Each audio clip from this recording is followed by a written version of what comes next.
நாம் தமிழ்நாட்டில் பிறந்தோம், தமிழ் மொழி பேசுகிறோம், நாம் தமிழர்கள். ஆனால் இந்த திராவிடர்கள் யார்? திராவிடர்கள் என்றால் அர்த்தம் என்ன? இதோ இடதுபுறத்திலே அந்த கட்சியினை சேர்ந்த சொந்தங்கள் நின்று கொண்டு வேடிக்கை பார்த்து கொண்டிருக்கிறார்கள்.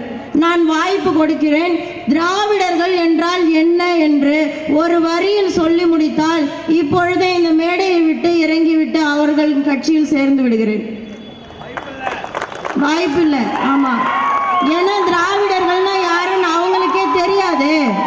56 ஆண்டுகளாக கட்சி நடத்தி கொண்டிருக்கும் நம்முடைய பெருமைமிகு தலைவர் ஸ்டாலின் அவர்களின் பிள்ளை பட்டத்து இளவரசரிடம் போய் கேட்குறாங்க, திராவிடம்னா என்ன ஐயா, நீங்க அரசியலுக்கு வந்திருக்கீங்களே சொல்லுங்கன்னு. நான் இப்பதாங்க படிச்சுட்டு இருக்கேன், எனக்கு தெரியல அப்படின்ட்டாரு. இதை விட கேவலம் ஏதாவது இருக்கிறதா? அவருக்கே திராவிடம்னா என்னன்னு தெரியல. ஆனா நம்ம திராவிட முன்னேற்ற கழகத்துக்கு வாக்கு செலுத்தி அவங்கள அரியணையில ஏற்றி அழகு பார்த்துக்கிட்டு இருக்கோம்.